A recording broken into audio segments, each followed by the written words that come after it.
হারাম থেকে মসজিদুল আকসা পর্যন্ত এই মিরাজটাকে যদি কেউ বিশ্বাস না করে সে কাফের হবে। কি হবে? সে কাফের হবে, কাফের। আর মসজিদুল আকসা থেকে নিয়ে একদম আল্লাহর বাড়ি পর্যন্ত লাউহে মাহফুজ পুত্রগামী যে মিরাজটা হয়েছে, এটা যদি কেউ বিশ্বাস না করে সে ফাসিক হবে।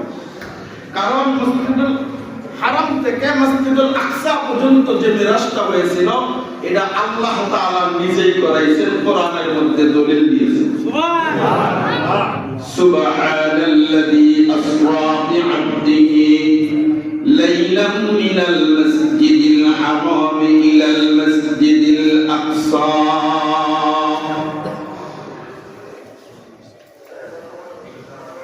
আল্লাহ রাব্বুল আলামিন এমন একটা ঘটনা ঘটাইলেন, যেই ঘটনার শুরুতে আল্লাহ নিজেই সুবহান শব্দ ব্যবহার করলেন। সুবহান, সুবহানাল্লাহ বলেন না? সুবহান শব্দ ব্যবহার করলেন। কারণ কি?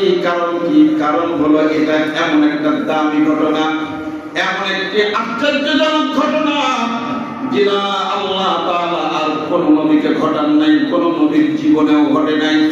যেই ঘটনাটা ঘটতেছে যাচ্ছে আশ্চর্যজনক একটা ঘটনা।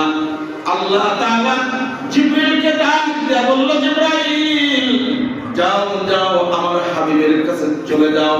জিবরাইল, ইসরাফিল, মিকাইল, এক বর্ণনায় আছে 3 জন ফেরেশতা, আর এক বর্ণনার মধ্যে আছে 2 জন ফেরেশতা।